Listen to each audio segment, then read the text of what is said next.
de la tribuna de hispanistas, que es la primera del año que empieza. Es una manera de empezar con buen pie este año, el 2021. Feliz año a todo el mundo y los mejores deseos, con la esperanza de que sea el año en que venzamos este virus, ¿no? Es un gran placer realmente tener hoy a Mini y estar una vez más con todos vosotros para seguir en esta serie del hispanismo indio, que me parece realmente muy importante. Agradecer una vez más al embajador Federico Salas, siempre está con nosotros, y a Santiago, a la Embajada de México, ¿no?, por este partenariado que tenemos, que nos ayuda mucho realmente en la difusión de la cultura en español y de la literatura en lengua española, ¿no? Le pediré luego al embajador que diga unas palabras, porque hoy tenemos un tema realmente 100% mexicano, como es esta charla que va a impartir sobre la Revolución Mexicana y la novelística de Cristina Rivera Garza y de Mónica Lavín. Sé que la mayoría de vosotros conocéis muy bien a Mini, aquí están sus mismos profesores, ¿no?, y estudiantes, pero pienso que siempre es bueno, aunque sea muy brevemente, recordar la trayectoria de una catedrática como Mini, de un hispanista como Mini Soni. Recordar que ella hizo la licenciatura y el doctorado en la Jawaharlal Nehru University y que desde el 2014 es profesora en el Departamento de Estudios Germánicos y Romance de la Universidad de Delhi. Mini tiene ya más de 30 años de experiencia en la enseñanza del español en diferentes universidades indias y ha sido investigadora en varias instituciones de países como México, España y Alemania. Recordar que las áreas de estudio de su tesis fueron el nacionalismo en la historia de las ideas, el nacionalismo indio y mexicano, la literatura mexicana desde la independencia, con especial énfasis en Carlos Fuentes, pero también el renacimiento bengalí del siglo XIX, centrado en las figuras de Rabindranath Tagore y Bankim Chandra Chatterjee. También hizo investigación sobre las novelas de Alfredo Brice Echenique. Evidentemente, sus áreas de intereses van mucho más allá de esto. Ella tiene más de 30 artículos publicados en diferentes libros y revistas y ha participado también en un buen número de seminarios, tanto en la India como en el extranjero. Me gustaría también, para ir finalizando, recordar su labor también como traductora, pues tiene en su haber 8 libros traducidos, de los cuales me gustaría resaltar el último, si no me equivoco, que va a ser publicado en 2021, que es la traducción al inglés de The Search for Universal Consciousness, del filósofo argentino Julio Ozán. Y también me gustaría recordar un título que tiene que ver justamente con México, que es la traducción al inglés del libro México-India, similitudes y encuentros a través de la historia. Algún día deberíamos, yo pienso, hacer una charla o incluso una serie de charlas sobre las similitudes entre México e India, dos países realmente que son emblema de diversidad, son realmente y de una intensidad y de una trayectoria, de una profundidad cultural que me parece increíble y que a mí personalmente esta similitud es un tema que me fascina, ¿no? Y que pienso que la India debería conocer mejor la riqueza cultural de un país como México. Y con estas palabras me gustaría ahora pasarle el testigo al embajador Federico Salas para que diga unas palabras en esta ocasión. Federico. Sí, muchísimas gracias, Óscar. Yo antes que nada quiero agradecerte a ti, al Instituto Cervantes y a tus colaboradores por esta cooperación que hemos llevado a cabo en estos, pues ya más de un año, desde que yo llegué aquí a la India, y que hemos hecho diversos eventos juntos que creo que han sido muy relevantes, muy importantes, y sobre todo en el sentido de dar un mayor impulso al español y a la literatura hispanoamericana y a la difusión de nuestra cultura. Creo que eso es muy importante y te lo agradezco muchísimo. Quiero iniciar retomando este punto que señalas al final. Yo creo que este es un excelente ideal que pudiéramos tal vez organizar una serie de encuentros para hablar sobre las similitudes, y no solamente las similitudes, los múltiples encuentros históricos que han habido entre India y México. Creo que sería extraordinariamente interesante y muy rico, y sobre todo que sería algo que resaltaría muchas de las identidades tanto de México como de India al hacer ese tipo de comparaciones. Así es algo que podemos arrancar a hacer en este año que apenas inicia. A la doctora Mini, que es una gran conocedora y amiga de México, y tenemos con una larga y fructífera relación. Ella, en esta ocasión, tratará un tema que es de fundamental importancia para todos nosotros en México, y creo que con una proyección internacional, que es el tema de la Revolución Mexicana, y a través de la obra de dos voces femeninas de la literatura de mi país, que es Cristina Rivera Garza y Mónica Alavide. Como seguramente todos saben, en México el tema de la Revolución Mexicana repito, es muy, muy importante, es algo que hasta la fecha nos marca en términos culturales, en términos políticos, en términos económicos inclusive, y es algo que sigue muy vivo, ¿no? No es algo que sucedió hace 100 años, que fue, sino que sigue teniendo muchísima relevancia. En ese sentido, quisiera señalar, nuevamente haciendo este vínculo con India, cómo la Revolución Mexicana se ha comparado en ocasiones con el movimiento Swadeshi de India, en el sentido de que ambos dieron paso a movimientos nacionalistas de masas, exaltando la agenda popular, y promoviendo al mismo tiempo la identidad común por encima de diferencias y desigualdades socioculturales. Quiero señalar que el trabajo de la doctora Mini, desde su paso en el Colegio de México en los 90s, y las diversas obras que ha publicado son de enorme importancia, y por consiguiente pues es un enorme placer que sea ella la que arranque en esta ocasión esta serie en este nuevo año, que además alguien me estaba comentando hoy en la mañana que es un día especial porque es el día 21 del año 21 del siglo XXI. Así que pues con esto yo le agradezco nuevamente a la doctora Mini, y desde luego a ti, Oscar, y a Cervantes, y a todas las personas que escucharán esta charla.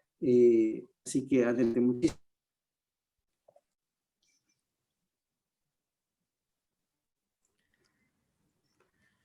Muy bien.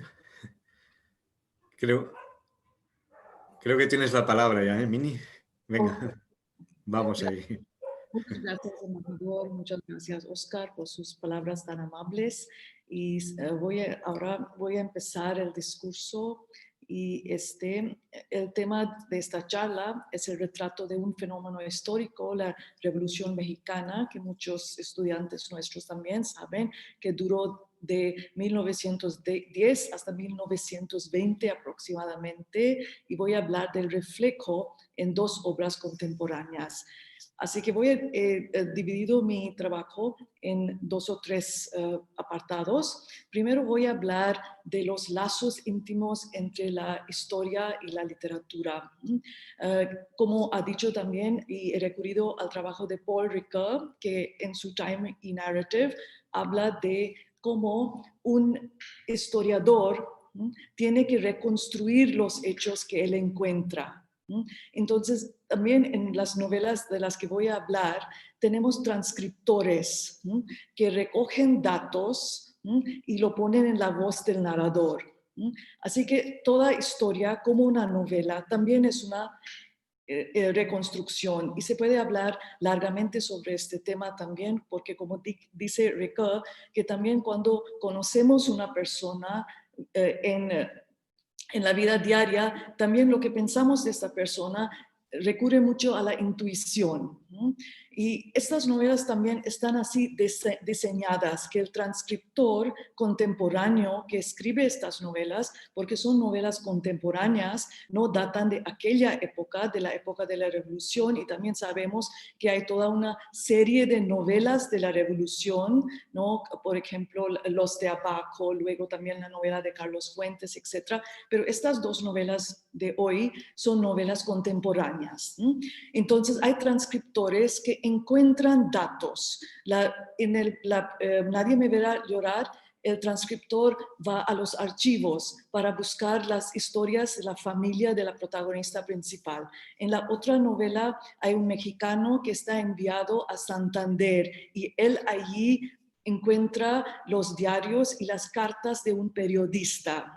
Entonces, así he podido enlazar también la historia y la literatura. Las dos novelas tienen una parte del presente y luego también del pasado. Ahora voy a hablar del contexto de las dos novelas, porque las dos novelas tratan el tema de la revolución.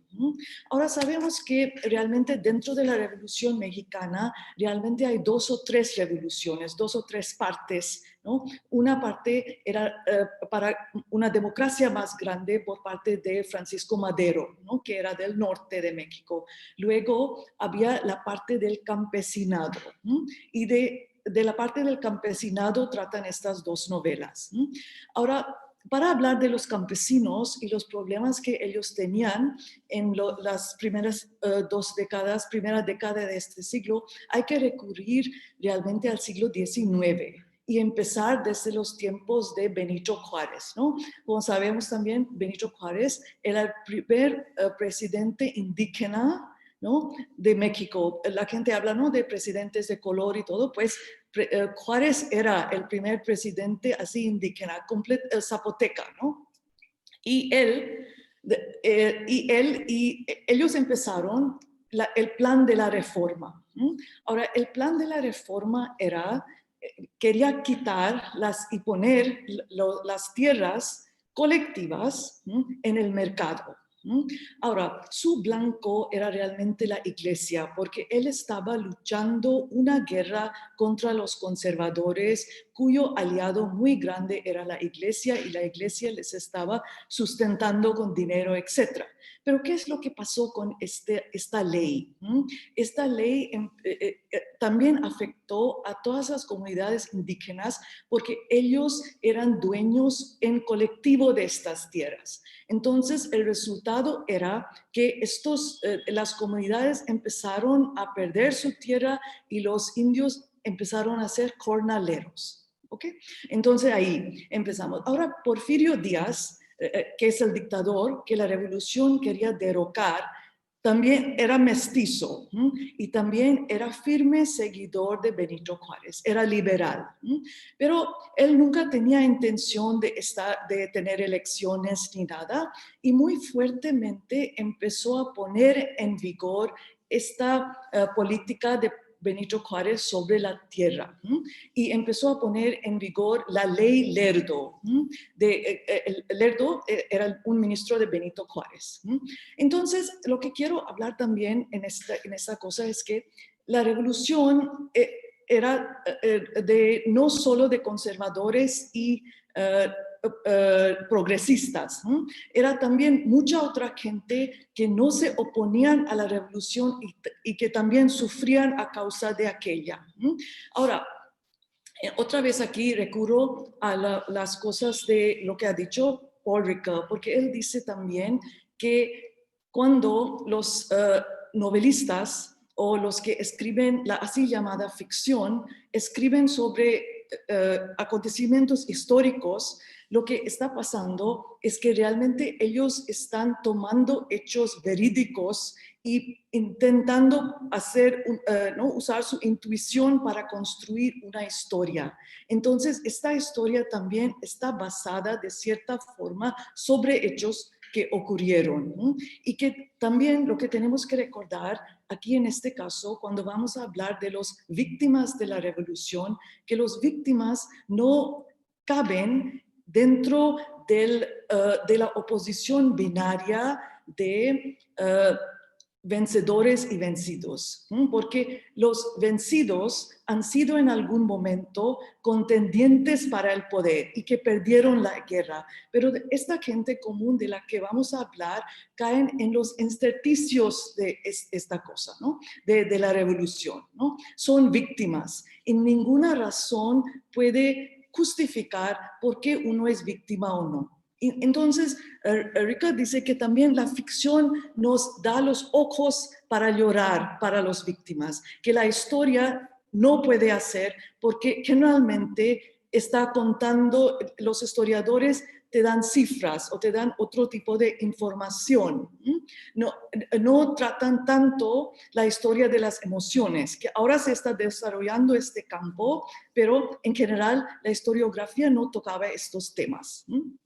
Ahora, después de eso, quisiera hablar también, recordar la obra de John Womack Jr., escrito en 1968, que todos nosotros sabemos, Zapata and the Mexican Revolution, ¿no? Que también estuvo ahí en la biblioteca de JNU desde 40 años, ¿no? Y él habla en esta obra de los campesinos de Morelos y el estallido de la revolución ahí, de la revolución mexicana ahí, tuvo lugar con Zapata como líder.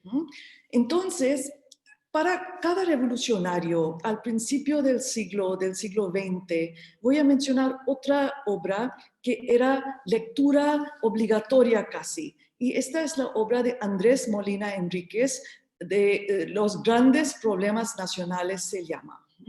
Y entonces aquí él critica esta política de Porfirio Díaz, de invitar tantos inmigrantes extranjeros para que se apropien de esta tierra que los campesinos obligatoriamente han tenido que poner en el mercado, las comunidades indígenas.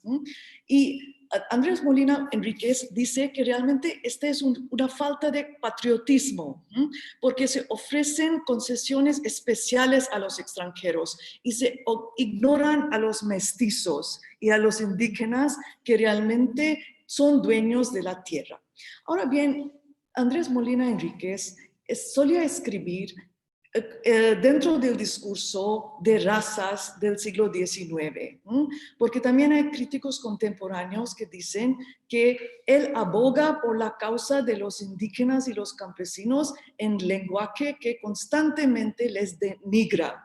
Entonces, ¿a dónde voy? Es eso, que en esta revolución no había binarios, es decir, no se podía calificar a nadie como villanos o como héroes. Y esto sabemos también de nuestras lecturas de obras como Los de Abajo, donde al final Demetrio Macías, ¿no? Esta es una escena bien conocida que dice que mira, esta es una piedra que se va como inercia, ¿no? Que se va, it's a rolling stone, ¿no? Que se va y nadie sabe por qué está moviendo esta piedra, ¿no? Y así pasó también con la revolución, que después de algún momento nadie sabía a qué se debía tanta violencia.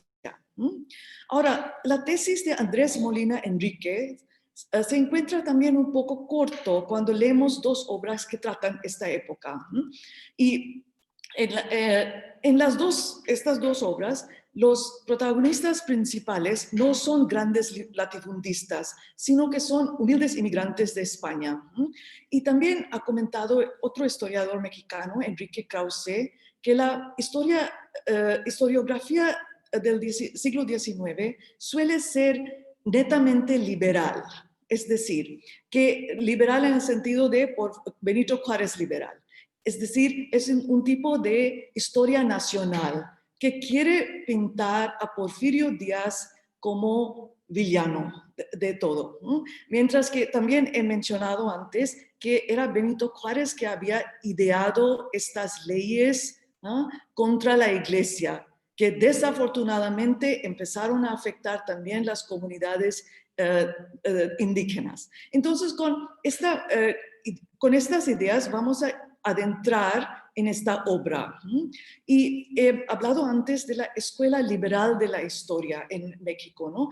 Esta historia liberal está contra la historia escrita por los conservadores en las primeras décadas del siglo XIX. Estoy dando todos estos detalles para que no queden en el aire y abstracto, ¿no? Estas palabras como liberal o conservador. Otros que daban el punto de vista de los conservadores. Ahora, otra cosa que debo mencionar es que los liberales, para ellos el ideal era los Estados Unidos y para los conservadores era España. Entonces los liberales también, ellos querían pequeños lotes de tierra para los campesinos, ¿no? No querían otra vez estas propiedades grandes colectivas. Entonces, ahora voy a hablar de estas novelas, ¿no? Toda la gente, estos inmigrantes que venían de España y también de Italia y Francia y Alemania, estaban respondiendo a la invitación de Porfirio Díaz de venir a México y prosperar. A ellos se les llama en las páginas de Andrés Molina Enríquez los criollos nuevos. Ahora, su suerte y la suerte que corrían en México, porque no figura a veces, no en general, en las historias no formales, tiene que ser entonces una historia de abajo. Esta historia de inmigrantes extranjeros. Ahora, esto también es un poco problemático, porque sabemos también que Porfirio Díaz era tan, no se puede usar para él la palabra cosmopolita, mientras que la gente de aquella generación le llamaban extranjerizante, es decir, una manía para lo extranjero, para Francia. Pero vemos en las historias de la gente que realmente venía de España, estos inmigrantes, que ellos no cabían en los esquemas de Porfirio Díaz, eran otro tipo de extranjeros. Entonces, a los extranjeros en México en el siglo XIX se les daba la gran bienvenida por parte de los científicos y todo, ¿no? Los científicos eran un grupo de tecnócratas muy cercano a Porfirio Díaz, ¿no? Pero solo se acogía cierto tipo de extranjero, que no un extranjero que venía para ganar la vida, sino que se mezclaba que para dar el tono de cosmopolitismo. Y de eso quiero hablar y por eso llamo todo eso la historia de las víctimas, ¿no? Porque no eran los vencidos, porque nunca eran contendientes para el poder. Ellos no se oponían en la revolución. Y tal vez en las palabras cínicas de nuestra época les podemos llamar daños colaterales, ¿no? Porque sufrían, que habían venido para hacer bien y también sufrían. Ahora voy a hablar de la primera novela que me toca, Nadie me verá llorar, de Cristina Rivera Garza. Ella es una escritora que es profesora ahora mismo de la Universidad de California en San Diego y es nativa de la provincia de Tamaulipas en el noreste de México y pertenece también al grupo de escritores la así denominada Frontera Norte. Y esta novela se basa en su tesis doctoral. Y su tesis doctoral investigaba los residentes del asilo mental, el manicomio, la Castañeda de la Ciudad de México. Y la historia empieza como un flashback. Y hay un chico ahí, un niño bien, que se ha vuelto revolucionario, se llama Joaquín Buitrago, es un tipo de flashback, y él y la protagonista principal, Matilda Burgos, están entablando una conversación después de la revolución de 1910 en este manicomio. Y ahora él ha dicho a sus padres que él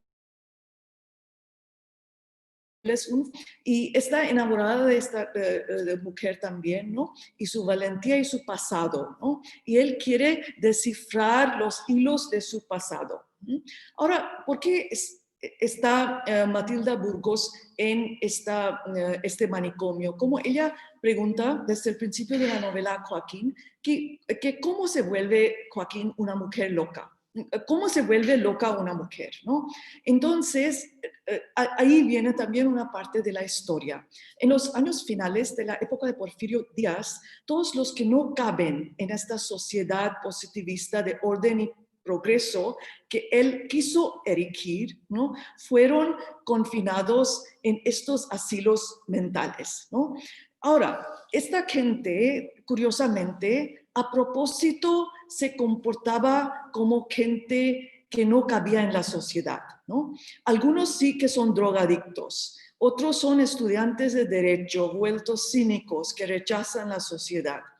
Matilda intenta descifrar las razones también, lo que le llevaron allí, ¿no? Y se actúan locas. Entonces, este es un tipo de motif de la novela también, ¿no? Que la locura, que es un gran rechazo a la sociedad que se estaba desarrollando de esta forma y que la represión era tanta que lo mejor era comportarse como si uno fuera loco. Y la novela es un microcosmos de la sociedad, según el punto de vista del narrador. El director del manicomio es uno de los que cree en el progreso que el dictador Díaz promete, aunque también él a veces tiene sus dudas cuando escuchas los residentes repitiendo que el país irá directamente al infierno. Joaquín Buitrago, por otra parte, es, como hemos dicho, es un niño bien y se ha vuelto contra el régimen por puro aburrimiento, parece, porque no quiere formar parte de esta sociedad. Y dice el narrador de él, y voy a citar, Joaquín saludó al fracaso y lo invitó a sentarse junto a él.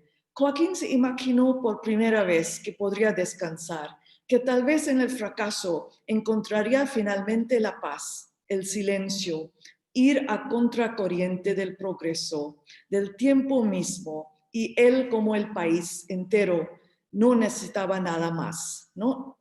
De aquí también podemos captar toda la mentalidad de este chico. Él cree en el Great Refusal, el rechazo. Él se vuelve fotógrafo de locos y prostitutas y se fascina con Matilda Burgos, cuya historia descubre en los archivos de la Biblioteca Nacional. Parece que el abuelo de Matilda Burgos era entre los inmigrantes italianos que vinieron a Veracruz en 1857.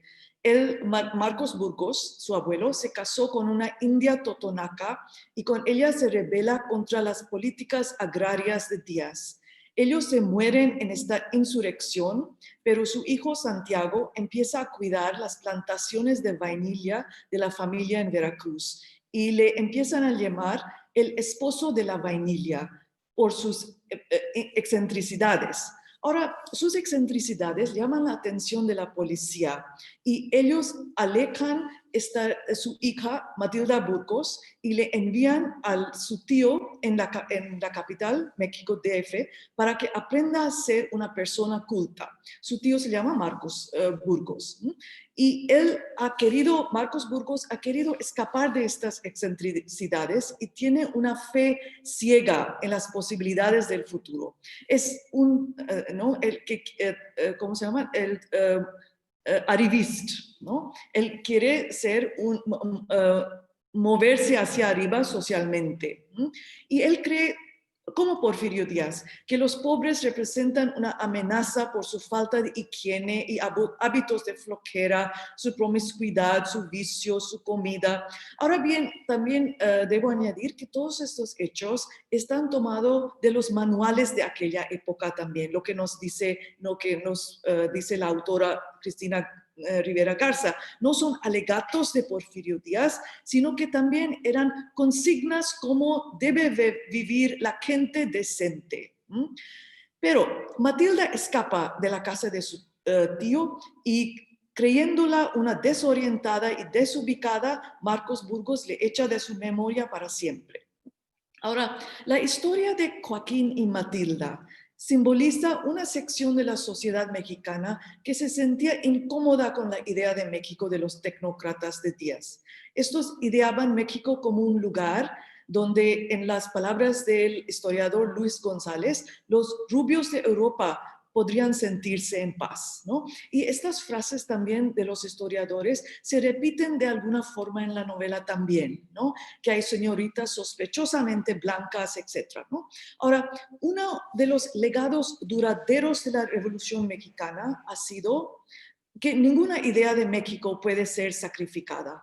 Los campesinos, trabajadores y también jóvenes como Buitrago, que están mencionados en los libros de historia, todos contaban, ¿no? De hecho, hay mención de una sección de adolescentes y jóvenes, ¿no?, que rechazaban esta sociedad. De ahí toma sus fuentes la autora, ¿no? Y hay una cita también al final de esta obra que dice que México, después de la Revolución, quería ser un país que incluya a todos, ¿no?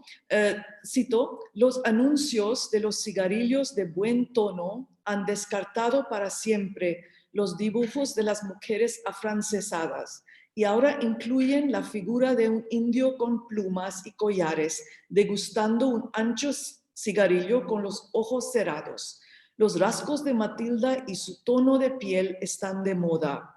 Ahora mira, estas frases también están dichas de manera irónica, porque Matilda al final tampoco quiere pertenecer a esta sociedad que es mestiza solo por la moda, ¿no? Ella lo rechaza también, pero este era un cambio también, que se empezó a incluir el pasado indígena. En la próxima novela, Bajo discusión, que es completamente diferente, vemos otro grupo de europeos que llegan un poco antes de la Revolución, a Soconusco y Tapachula, en el estado de Chiapas, respondiendo a la invitación de Porfirio Díaz de poblar y prosperar y de cultivar el café. Otra vez la historia está reconstruida mediante flashbacks en el pasado, en el presente. Un joven mexicano de la época contemporánea está en España, ha sido enviada por una empresa marítima, el Spanish Transatlantic Company, y está hurgando los archivos de esta empresa marítima y encuentra ahí, así casualmente, los diarios y cartas de un periodista en Santander. Y descubre así las vidas de los inmigrantes. Miguel Islas y su mujer Ángela, la vida del alemán Brunner y la de su hija Ingrid, del francés Petenier y la del villano Chabelo que destruye a Brunner y a Islas. Y él descubre también que las vidas de todos estos personajes se entrelazan de tal manera que ya no quedan vestigios de su vida en España y en Europa. Y lo que no sabe lo reconstruye con su propia intuición y así se emerge una historia de la vida de aquellos tiempos. Entonces, él también, como otro historiador, ¿no?, por historiador así, Onzenu, está intentando hacer una historia de su propia cuenta. Ahora, el pensador Andrés Molina Enríquez, a quien recurrimos antes, llamó esta invitación a tantos extranjeros la desintegración de ciertas comunidades y la obligada integración en otras. Pero en aquel momento su punto de vista era minoritario. Había voces poderosas, como las del ministro Enrique Creel, que decía 100,000 inmigrantes europeos valen más que medio millón de indios mexicanos, ¿no? Y vemos también que Andrés Molina Enríquez estaba fuertemente contra esta posición, pero otra vez él elevaba la condición de los mestizos por decir que sus cuerpos, etcétera, son muy duros y ellos no están capaces de sentar en una mesa, etcétera, y son aptos para cultivar el campo, ¿no? Entonces, lo que quiero decir es que ellos estaban sumergidos en los discursos de raza de aquellos tiempos, ¿sí? Y desde nuestro punto de vista, no podemos estar de acuerdo con Andrés Molina Enríquez, ¿no? Teniendo en cuenta toda, all that is politically correct, etc., ¿no? Entonces, se debe añadir también que no era fácil atraer inmigrantes. Aún con las concesiones, los inmigrantes preferían vivir en las ciudades y la vida era difícil a causa de los peligros y la geografía inhóspita, etc. Pero para algunos, lo lejano seguía siendo muy atrayente. Este es el caso de Miguel Islas, el español, que dice a su hermano en esta obra. Miguel Islas pertenece a Noja, el pueblo de Noja en Cantabria. Él dice a su hermano: yo me voy, hermano, el café nos puede hacer ricos. ¿Qué nos espera aquí? Labriegos, unas fanegas apenas de tierra, una casa, unos hijos y que nos entierren junto a los padres y abuelos. Pero su novia y futura mujer, Ángela, y los padres de Ángela no se complacen con su decisión. Ellos dicen: si fuera tan trabajador, se quedaría aquí, donde tiene tierra en el pueblo de Noja. Miguel Islas no está al tanto de la revolución que se está estallando en México. Y esta conversación más adelante con uno de sus socios en México, cuando él ya está aquí, nos revela lo ingenuo que es. Cito otra vez, dice su amigo Lagrange: no les gustan los extranjeros, dijo Lagrange, mientras se sentaba con Miguel en el café. Ahora fueron los gringos, ya nos tocará. Y dice Miguel: pero si vinimos a dar trabajo. Y dice Lagrange: ellos no nos lo pidieron. Y dice Islas: tampoco le impidieron. El presidente Díaz lo alentó, dijo Miguel, confiado en que no había venido a hacer nada malo. Y dice Lagrange: pero estamos en plena revolución. Y responde Islas: mientras sea solo contra los gringos, que dure la revolución. Entonces, a lo largo de la obra, Miguel está asesinado por una bala de pistola en circunstancias nunca aclaradas. Su peón indio lleva su cuerpo sobre su espalda llorando. Dice: ¿a qué hijo de puta se le ocurría abrir un tajo en una familia? Porque en este momento ya Ángela estaba en México y tenían 4 hijos. ¿Quién diablos había matado a su patrón? ¿Quién diablos había asesinado un sueño? Fin de cita. Su mujer Ángela, con sus 4 hijos, corre desesperadamente al Ministerio de Justicia, donde le dicen, dice el burócrata ahí: ¿sabe cuántos hombres son asesinados en medio de la sierra? Donde hay opulencia hay tentación. Ustedes, los extranjeros, se sienten muy de acá y con muchas ínfulas para exigir, pero no conocen este país. Y Ángela le contesta: pues ya lo estamos conociendo, cuando no puede proteger la petición de una viuda con 4 hijos. Ángela empieza su propia investigación y va al prostíbulo de Tapachula para averiguar, ¿no?, si había hombres ahí que estaban presumiendo de que habían asesinado a alguien. Y le dice a una prostituta: no sé quién acabó con él, pero el café es así.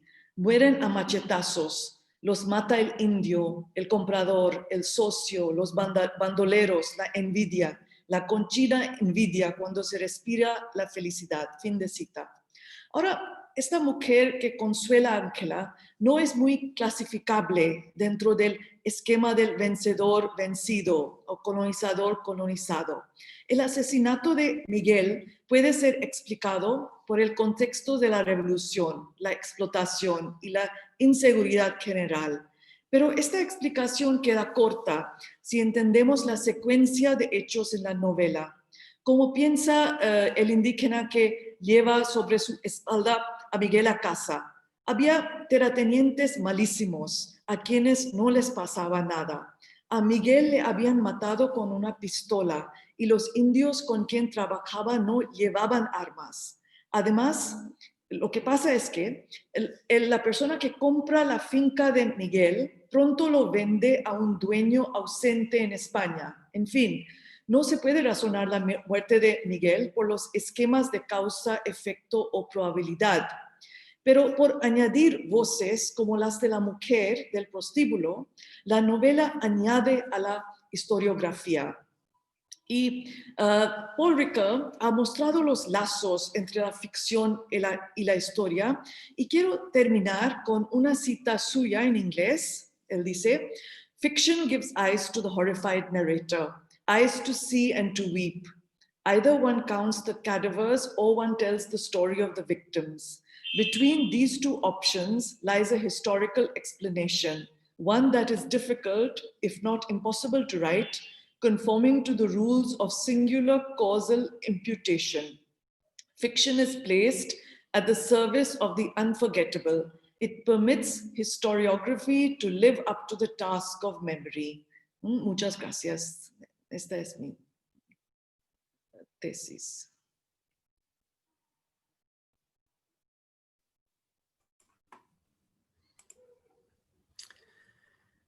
Muchas gracias por esta magnífica presentación. Ahora sí que me gustaría pues abrir un poco el turno de palabra después de esta erudita reflexión sobre estas dos novelas que creo que no son tan conocidas, ¿no, Mini? ¿Podrías hablar un poco para empezar, sobre el grado de difusión de estas novelas exactamente en la literatura actual?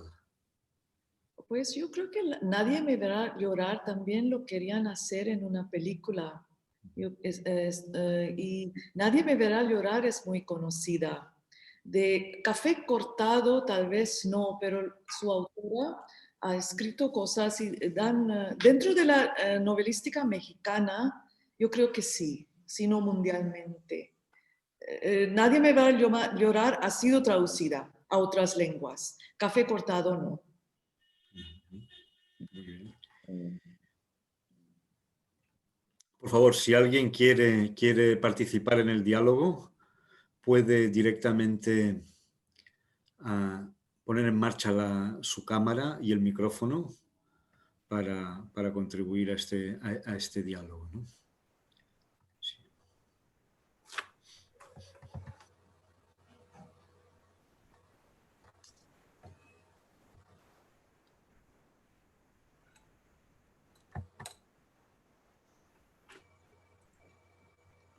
Si me permites. Sí.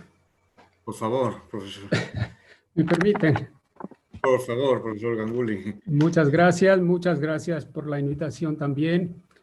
Mini, fabuloso tu punto de vista, porque aquí tenemos algo muy diferente, muy distinto de lo generalmente hablado sobre o disertado sobre la Revolución Mexicana.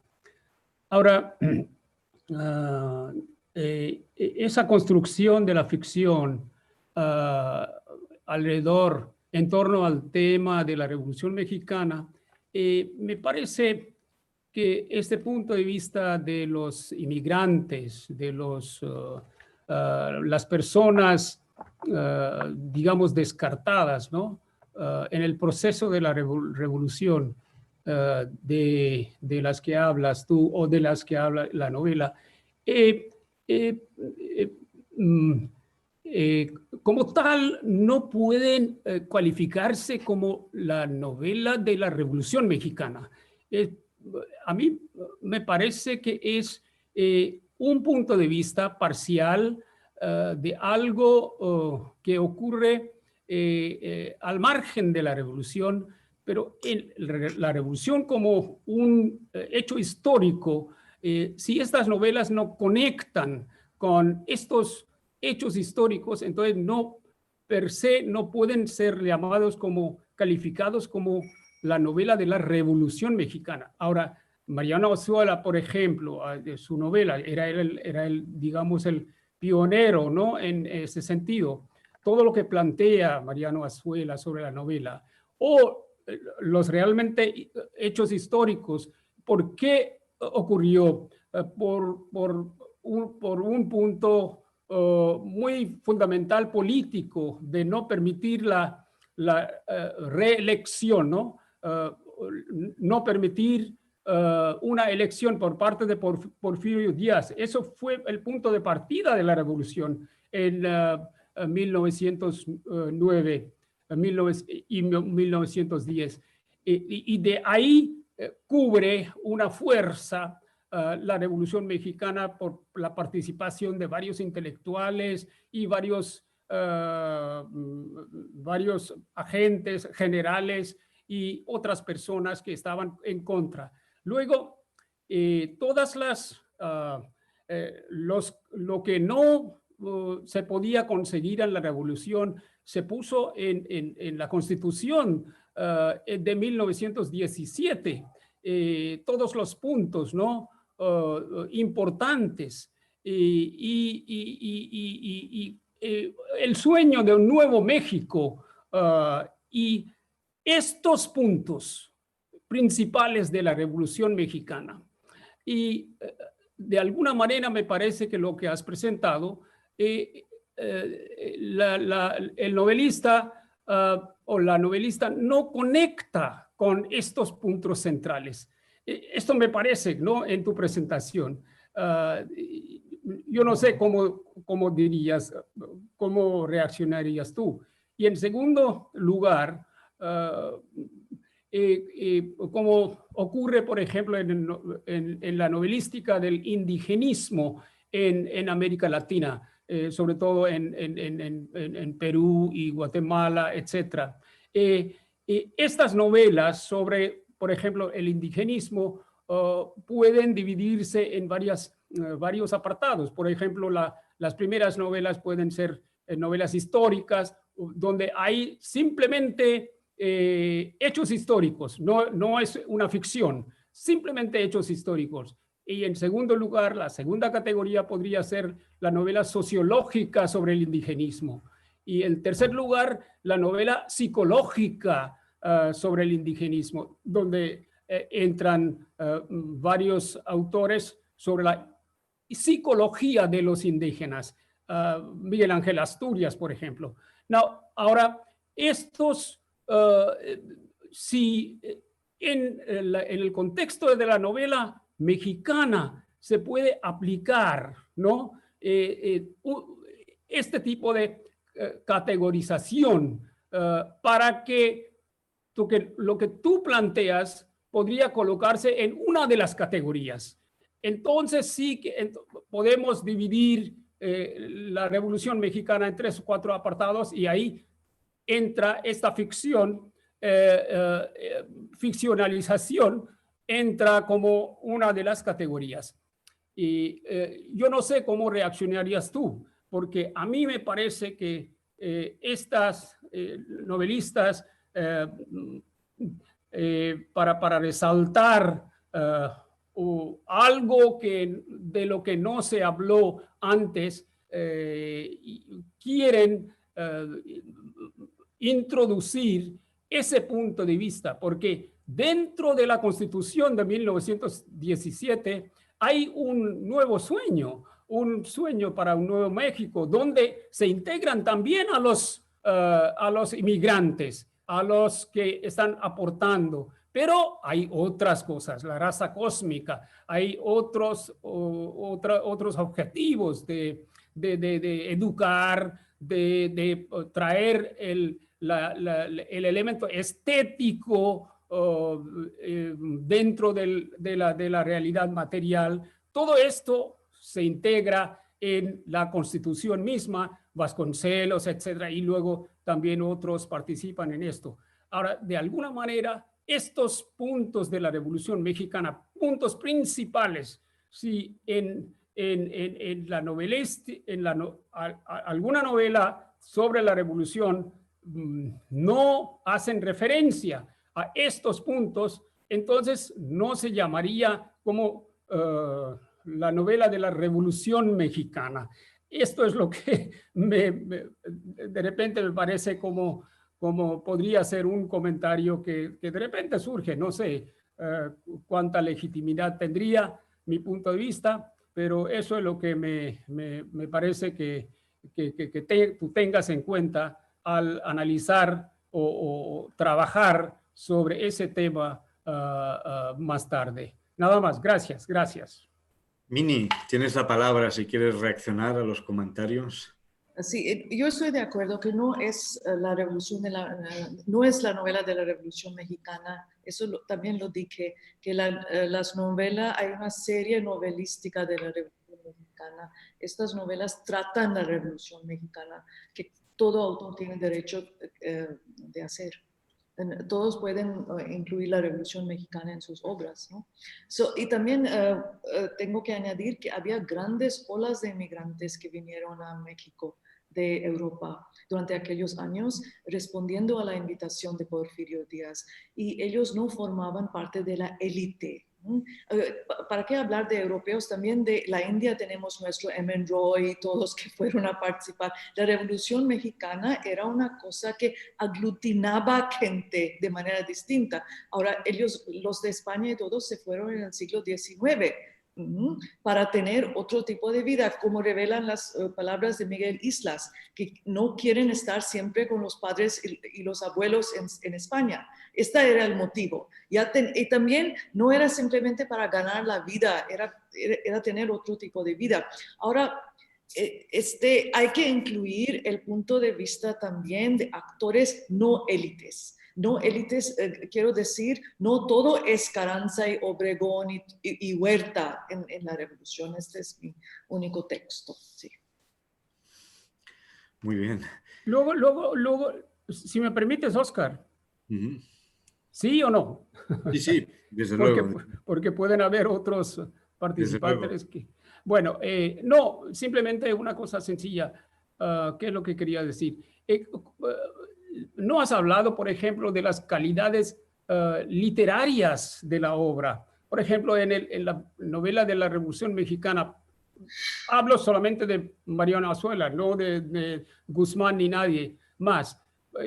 Hay un experimento fantástico que la estructura de la novela, es decir, la velocidad con que mueven los acontecimientos de la novela se quedan reflejadas en el experimento lingüístico de la estructura de la lengua de Mariano Azuela. Entonces, ese experimento, ¿no?, literario y que enlaza con lo que está realmente pasando sobre la velocidad de la revolución, este enlace es un gran experimento. Este tipo de experimento luego también lo hizo después, ¿no? Nuestro gran autor mexicano de Pedro Páramo, ¿no? Donde en varios cuentos habla del efecto, la lengua misma refleja el viento tan seco sobre el desierto. La lengua misma refleja ese viento seco, ¿no? En estas novelas, estos cuentos cortos, ¿no? Después. Pero estos tipos de experimentos literarios hechos, yo creo que también podrías tú integrar algo de ese elemento literario, ¿no? En tu presentación. Nada más. Gracias. Muchas gracias. Muy bien. Muchas gracias por este comentario. ¿Alguien más quiere participar del diálogo? De este interesante diálogo, la verdad, porque pienso que la Revolución Mexicana merece tener una mayor difusión por sus avances, ¿no? Yo quiero recordar aquí, y esto creo que es bien conocido, el famoso artículo 123 de la Constitución de 1917, en la que ha sido señalada como la legislación laboral más progresiva de su época. Exactamente. Y ahí México se anticipa a muchos otros países. Recordemos que el artículo 123 de esa Constitución reconoce el mismo salario para las mujeres y hombres, algo que en muchos países todavía no hemos llegado. Reconoce también el derecho a huelga, el derecho a un salario mínimo, y que por lo tanto México se adelanta en muchos años a otros países en esa legislación laboral, ¿no? Creo que habría mucho que decir. Por lo tanto, sí, muchas gracias por recordarnos a través de estas novelas, y creo que Mini sabe muy bien que esa no es la gran novela de la Revolución Mexicana, pero que sí incide sobre ese periodo histórico que tanta influencia tiene en la historia del siglo XX y sobre todo de las ideas progresistas y ese cambio de sociedad tan necesario que, como muy bien ha dicho el embajador al principio, todavía hoy está vivo en la conciencia y en la identidad mexicana. Si nadie más pues tiene ningún otro comentario. ¿Sí? Mini. Viva quería decir algo. Ah, muy bien. Viva, ¿puedes activar tanto la cámara de vídeo como el micrófono? Yo veo a Viva, pero no le escuchamos. Porque no habla. Me parece que está hablando. Viva, tienes que activar el micrófono, lo tienes apagado, por eso no te oímos. Ahora. Sí, ahora creo que te... ¿No se te oye? No sé qué problema hay ahí, porque has activado el micrófono, pero a pesar de eso no te oímos. A ver, prueba de nuevo. No hay manera. A ver, activa. Ahora se ha apagado de nuevo el micrófono. Actívalo de nuevo. Por algún motivo de configuración seguramente no te podemos oír.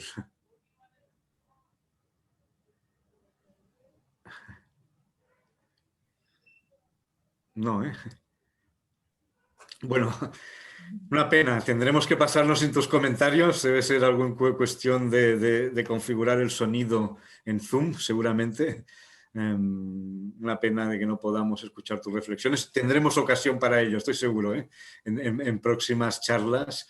Como he dicho, creo que hay mucho que hablar sobre México, sobre la comparación con India y dar a conocer mejor el sentido de esa revolución. Sí me gustaría ahora darle la palabra a Martí, para que un poco nos expliques muy brevemente los próximos programas que tenemos, porque tenemos al gran, en 4 de febrero, al gran poeta Raúl Zurita.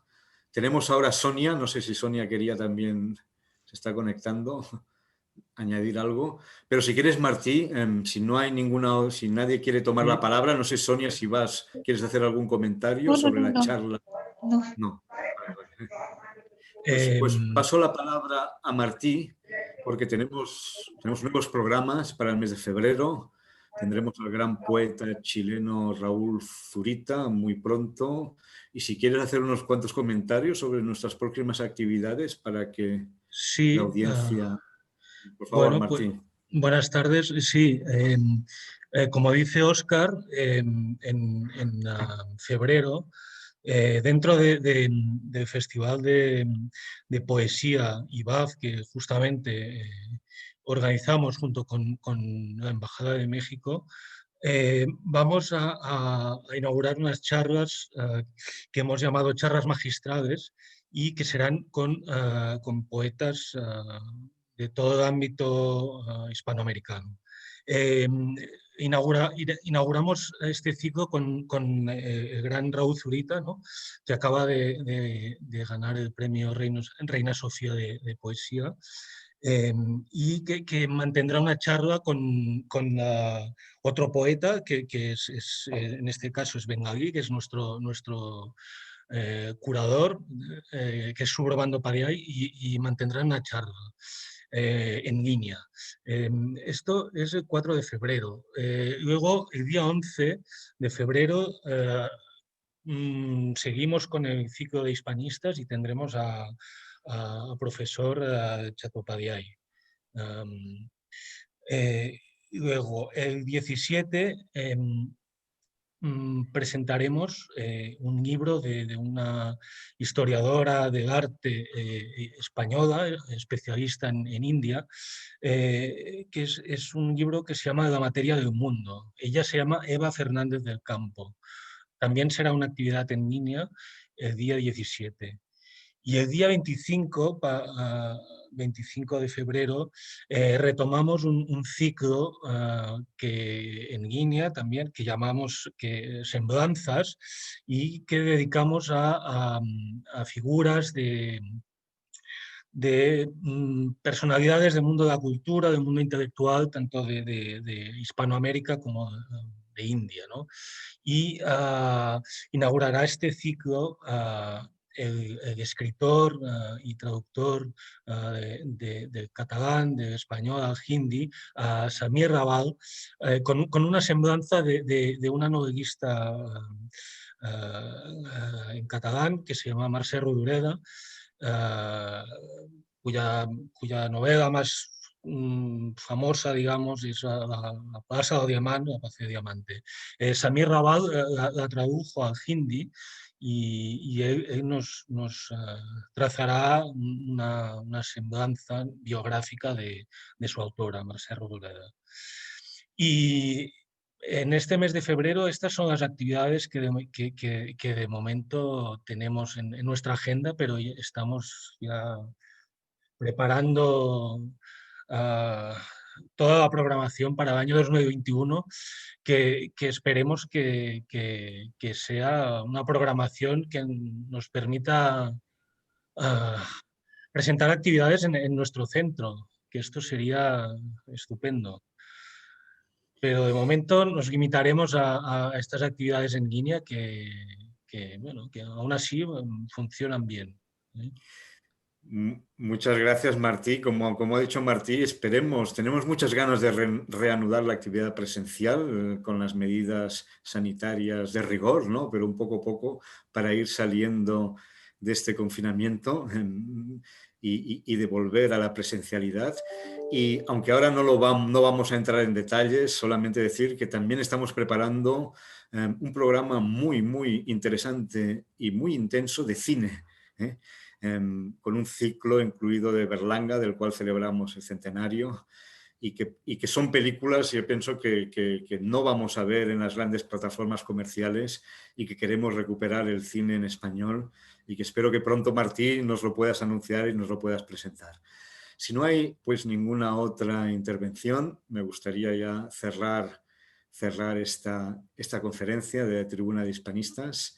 Muchas gracias de nuevo al embajador, a Santiago, y esperamos encontrarnos de nuevo. Hasta pronto. Adiós.